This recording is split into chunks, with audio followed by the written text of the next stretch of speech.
ಓಂ ಶ್ರೀ ಗುರುಭ್ಯೋ ನಮಃ. ನಮಸ್ತೆ ಗೆಳೆಯರೆ, ಆಚಾರ್ಯ ಸ್ಕಲ್ಪ್ಚರ್ ಯೂಟ್ಯೂಬ್ ಚಾನಲ್ಗೆ ಸ್ವಾಗತ. ನಾನು ನಿಮ್ಮ ಮಧುಸೂದನ್ ಆಚಾರ್ಯ. ನಡೆಯುತ್ತೆ ಜ್ಯೋತಿಷ ವಿಚಾರದಲ್ಲಿ ಈ ಒಂದು ವಿವಾಹಕ್ಕೆ ಸಂಬಂಧಪಟ್ಟ ಒಂದು ಒಳ್ಳೆ ವಿಚಾರ. ಪ್ರತಿಯೊಬ್ಬ ಜಾತಕದಲ್ಲೂ ವಿವಾಹಕ್ಕೆ ಸಂಬಂಧಪಟ್ಟಿದ್ದು ಏನಾದರೂ ತೊಂದರೆಗಳಿರುತ್ತೆ, ಕೆಲವರಿಗೆ ಶುಭಯೋಗ ಇರುತ್ತೆ, ಕೆಲವರಿಗೆ ತುಂಬ ಒಂದು ದಾಂಪತ್ಯ ದೋಷನೇ ಕಾಡಿಸ್ಬಿಡುತ್ತೆ. ಅದು ಯಾವ ರೀತಿ ನಮ್ಮ ಜಾತಕದಲ್ಲಿ ಒಬ್ಬ ವ್ಯಕ್ತಿಗೆ ಅವನ ಮದುವೆ ಆದಮೇಲೆ ಅದೃಷ್ಟ ಬರ್ತಕ್ಕಂಥ ಯೋಗ ಅಥವಾ ಅದೃಷ್ಟ ತಂದುಕೊಡ್ತಕ್ಕಂಥ ಒಂದು ಹೆಂಡತಿ, ಮಡದಿ, ಪತ್ನಿ, ಹೀಗೆ ಜೀವನದಲ್ಲಿ ನಾವು ಮದುವೆ ಆಗೋದ್ರಿಂದ ಯಾವ ರೀತಿ ನಮಗೆ ಹೆಂಡತಿ ಕಡೆಯಿಂದ ಅದೃಷ್ಟ ಬರುತ್ತೆ ಅಥವಾ ಒಂದು ಒಳ್ಳೆ ಯೋಗ ಬರುತ್ತೆ ಅಥವಾ ಒಂದು ಪ್ರಾಪರ್ಟಿ ಆಗಿರ್ಬೋದು, ಲಾಭ ಆಗಿರ್ಬೋದು, ದುಡ್ಡು ಆಗಿರ್ಬೋದು, ಯಾವುದಾದ್ರೂ ರೂಪದಲ್ಲಿ ನಮ್ಗೆ ಯಾವ ರೀತಿ ಒಂದು ಅದೃಷ್ಟ ಬರುತ್ತೆ ಅನ್ನೋದನ್ನು ನಾವು ಈ ಒಂದು ಕುಂಡಲಿಯಲ್ಲಿ ತಿಳಿಸ್ಕೊಡ್ತೀವಿ. ಅದು ಯಾವ ರೀತಿ ಗ್ರಹಗಳ ಒಂದು ಸಂಯೋಗ ಇರಬೇಕು. ಇಲ್ಲಿ ಫಸ್ಟ್ ಮೊದಲನೇದಾಗಿ ನಾವು ಮದುವೆ ವಿಚಾರ ನೋಡೋದಾದ್ರೆ ಮತ್ತು ಹೆಂಡತಿ ವಿಚಾರ ನೋಡೋದಾದ್ರೆ 7ನೇ ಮನೆ ನೋಡಬೇಕು. ಲಗ್ನದಿಂದ 7ನೇ ಭಾವ, 7ನೇ ಮನೆ. ಮತ್ತು ಗ್ರಹಗಳ ವಿಚಾರಕ್ಕೆ ಬರೋದಾದ್ರೆ ಹೆಂಡತಿ ಕಾರಕ ಗಂಡು ಮಕ್ಕಳಿಗಾದ್ರೆ ಶುಕ್ರ ಗ್ರಹ ಬರ್ತದೆ. ಸೊ ನಾವು ಶುಕ್ರ ಗ್ರಹನ ನೋಡ್ಕೋಬೇಕು. ಇದು ಗಂಡು ಮಕ್ಕಳ ವಿಚಾರಕ್ಕೆ ಬರೋದಾದ್ರೆ. ಇನ್ನು ಹೆಣ್ಮಕ್ಳ ವಿಚಾರದಲ್ಲಿ ಮಾಂಗಲ್ಯ ಕಾರಕ ಕುಜ ಬರ್ತಾನೆ, ಕುಜ ನೋಡ್ಬೇಕಾಗ್ತದೆ. ಮತ್ತೆ ಗುರುಗ್ರಹನೂ ನೋಡ್ಬೇಕಾಗ್ತದೆ. ಹಂಗಾಗಿ ಮತ್ತೆ ಕುಟುಂಬ ವ್ಯವಸ್ಥೆ, ಕುಟುಂಬ ಯೋಗ, ಕುಟುಂಬ ಸ್ಥಾನ 2ನೇ ಮನೆಯನ್ನು ನೋಡ್ಕೊಂಡಾಗ ನಮಗೆ ಒಂದೆಲ್ಲ ಸಂಪೂರ್ಣ ಮಾಹಿತಿ ಸಿಗ್ತದೆ. ಈಗ ಫಾರ್ ಎಕ್ಸಾಂಪಲ್ ತಗೊಂಡ್ರು ಮೇಷಲಗ್ನ ಆದರೆ, ಒಂದು ವೇಳೆ ಯಾವ್ದಾದ್ರು ಜಾತಕದಲ್ಲಿ ಹುಡುಗರು ಮೇಷಲಗ್ನ ಆದರೆ, ಮೇಷಲಗ್ನಕ್ಕೆ ಸಪ್ತಮ ಬಂದು 7ನೇ ಮನೆ ತುಲಾರಾಶಿ ಬರ್ತದೆ ಶುಕ್ರ. ಸೊ ಶುಕ್ರ 2ನೇ ಮನೆ ಅಧಿಪತಿಯಾಗಿ 7ನೇ ಮನೆ ಅಧಿಪತಿಯಾಗಿ ಎಲ್ಲಿರ್ತಾನೆ, ಯಾವ ಭಾವದಲ್ಲಿರ್ತಾನೆ. ಇಲ್ಲಿ ಸಪ್ತಮಾಧಿಪತಿ ಶುಕ್ರ ಯಾವ್ಯಾವ ಸ್ಥಾನದಲ್ಲಿದ್ರೆ ನಮಗೆ ತುಂಬಾ ಒಂದು ಅದೃಷ್ಟ ಬರ್ತದೆ ಜೀವನದಲ್ಲಿ. ಬಟ್ ಯಾವುದೇ ಒಂದು ದುಸ್ಥಾನಗಳು ಅಥವಾ ದುಷ್ಟ ಗ್ರಹಗಳ, ಕೆಟ್ಟ ಗ್ರಹಗಳ ದೃಷ್ಟಿ ಬರಬಾರ್ದು.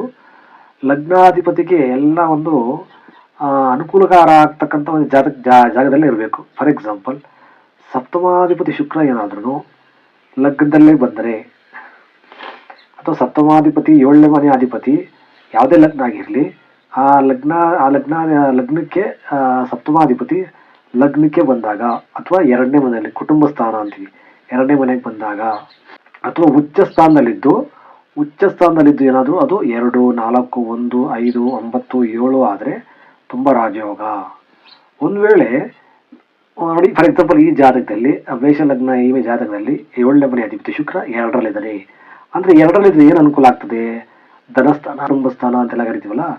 ಫಸ್ಟ್ ಆಫ್ ಆಲ್ ಸುಂದರವಾದ ಸ್ವಕ್ಷೇತ್ರ ವೃಷಭರಾಶಿ ಆಗಿರೋದ್ರಿಂದ ಇವರಿಗೆ ಸಿಗ್ತಕ್ಕಂಥ ಹೆಂಡತಿ ತುಂಬ ಸುಂದರವಾಗಿರ್ತಾಳೆ, ತುಂಬ ಶ್ರೀಮಂತಳಾಗಿರ್ತಾರೆ. ಯಥೇಚ್ಛವಾಗಿ ದುಡ್ಡು ಸಂಪಾದನೆ ಮಾಡ್ತಕ್ಕಂಥ ಅಥವಾ ದುಡ್ಡು ಇವ್ರ ಫ್ಯಾಮಿಲಿ ಕಡೆ ದುಡ್ಡು ನಿಮಗೆ ಬರ್ತಕ್ಕಂಥ ಯೋಗ ಸಿಗ್ತದೆ ಖಂಡಿತ. ಮತ್ತೆ ಇಲ್ಲಿ ಚಂದ್ರ ಇದ್ದಾನೆ ನೋಡಿ, ಈ ಚಂದ್ರ 4ನೇ ಮನೆ ಅಧಿಪತಿಯಾಗಿ 2ನೇ ಮನೆಯಲ್ಲಿ ಶುಕ್ರನ ಜೊತೆ ಇರೋದ್ರಿಂದ ಖಂಡಿತ ಒಂದು ಭೂಮಿ ಯೋಗನ, ಸೈಟ್ ಯೋಗನ ಖಂಡಿತ ಆಗ್ತದೆ. ಮತ್ತೆ ಚಂದ್ರ ಶುಭಗ್ರಹ ಆಗಿರೋದ್ರಿಂದ ಯಥೇಚ್ಛವಾಗಿ ದುಡ್ಡಿನ ಅನುಕೂಲ ಆಗ್ತದೆ, ತುಂಬ ಸೌಂದರ್ಯವತಿಯಾಗಿರ್ತಾಳೆ, ಸಂಸ್ಕಾರವಂತ ಹೆಣ್ಣಾಗಿರ್ತಾಳೆ. ಯಾಕಂದ್ರೆ ಕೇಂದ್ರ ಸ್ಥಾನಾಧಿಪತಿ ಶುಭಯೋಗ ಬಂತು. ಯಾವುದೇ ಒಂದು ಜಾತಕದಲ್ಲಿ ಸಪ್ತಮಾಧಿಪತಿಗೆ ಕೇಂದ್ರ ಸ್ಥಾನಾಧಿಪತಿಗಳು ಅದು ಶುಭಗ್ರಹಗಳಾಗಿದ್ರೆ ಅವರ ಒಂದು ಯತಿ ಬಂದರೆ ಅಲ್ಲ, ಅವ್ರ ಜೊತೆಲಿದ್ರೆ ಆಗ ಖಂಡಿತ ತುಂಬಾ ಒಂದು ಅನುಕೂಲ ಆಗ್ತದೆ. ದುಡ್ಡು ಕಾಸಲ್ಲಾಗಿರ್ಬೋದು, ಪ್ರಾಪರ್ಟಿಯಲ್ಲಿ ಆಗಿರ್ಬೋದು.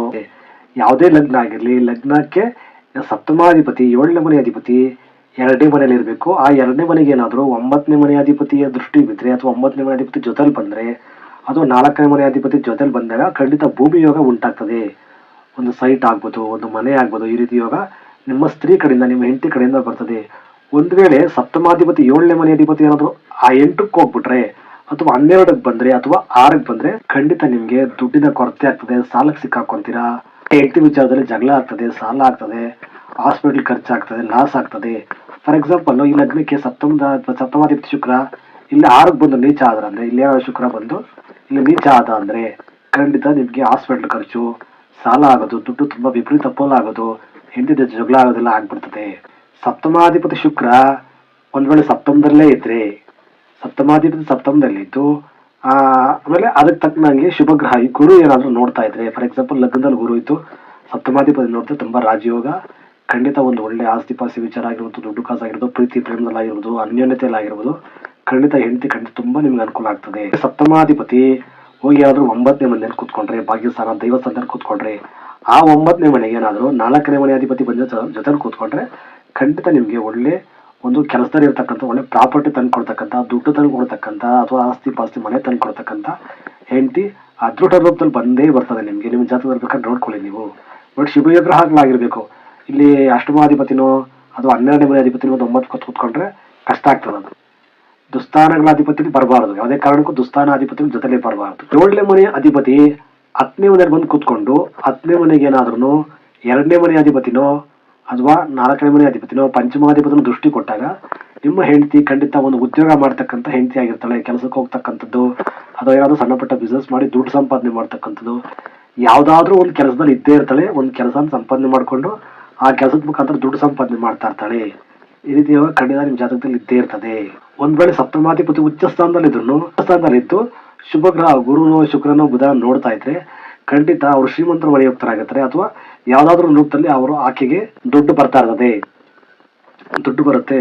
ಅದರಿಂದ ನಿಮ್ಗೆ ಗಂಡನಿಗೆ ಅನುಕೂಲ ಆಗ್ತದೆ. ಈ ರೀತಿ ಒಂದು ಶುಭಯೋಗ ಆಗ್ತದೆ.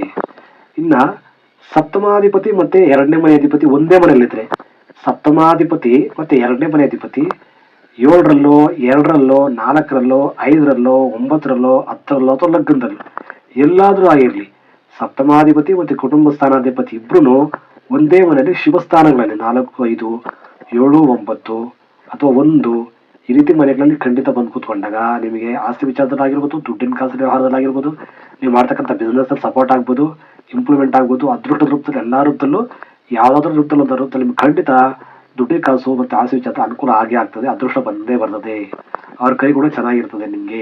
ಸಪ್ತಮಾಧಿಪತಿ ಮತ್ತೆ ಲಗ್ನಾಧಿಪತಿ ಆಗಿ ಇಬ್ರು, ಇಲ್ಲಿ ಲಗ್ನಾಧಿಪತಿ ಕುಜ ಬರ್ತಾನೆ, ಸಪ್ತಮಾಧಿಪತಿ ಶುಕ್ರ ಬರ್ತಾರೆ. ಇಬ್ರು ಶತ್ರುಗಳು ಅಂತ ಅನ್ಕೊಂಡ್ರೆ ನೀವು ಶತ್ರುಗಳೇ. ಆದ್ರೆ ಒಂದು ವೇಳೆ ಸಪ್ತಮಾಧಿಪತಿ ಮತ್ತೆ ಲಗ್ನಾಧಿಪತಿ ಇಬ್ರು ನೋಡ್ಬಿಟ್ಟು ಗುರುವಿನ ಜೊತೆ ಸೇರಿದ್ರೆ ಅಥವಾ ಚಂದ್ರನ ಜೊತೆ ಸೇರಿದ್ರೆ ಅಥವಾ ಗುರು ಇರತಕ್ಕಂಥ ನಕ್ಷತ್ರದಲ್ಲಿ ಬಂದು ಕೂತ್ಕೊಂಡಾಗ ಆ ಶತ್ರುತ್ವವೆಲ್ಲ ಪ್ರೀತಿಯಾಗಿ ಕನ್ವರ್ಟ್ ಆಗ್ತದೆ.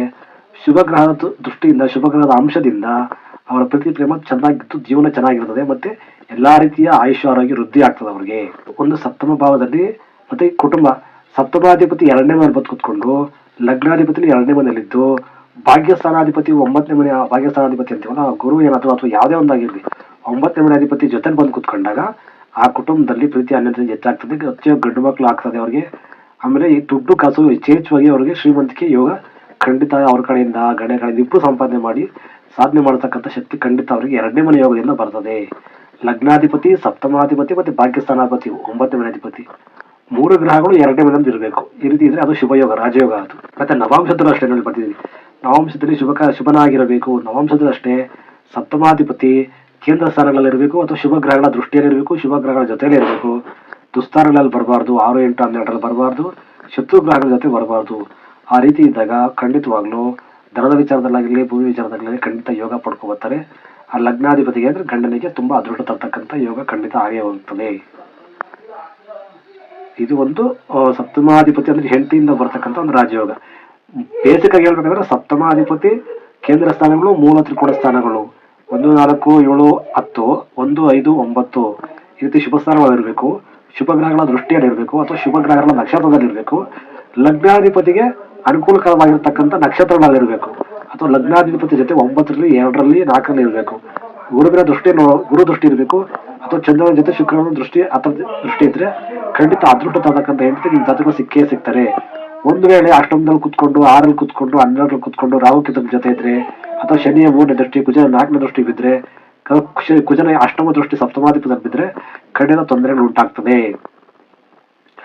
ಈ ರೀತಿ ನೀವು ನಿಮ್ಮ ಜಾತಕದಲ್ಲಿ ನೋಡ್ಕೊಳ್ಳೋದ್ರಿಂದ ಮತ್ತೆ ಕುಜ ಬಂದು 7ರಲ್ಲಿ 8ರಲ್ಲಿ ಕೂತ್ಕೊಳ್ಳೋದು, ಕುಜನ ಜೊತೆ ಸಪ್ತಮಾಧಿಪತಿ ಕೂತ್ಕೊಂಡ್ರು ಗಂಡ ಹೆಂಡತಿ ಮಧ್ಯೆ ಜಗಳ ಬರ್ತದೆ.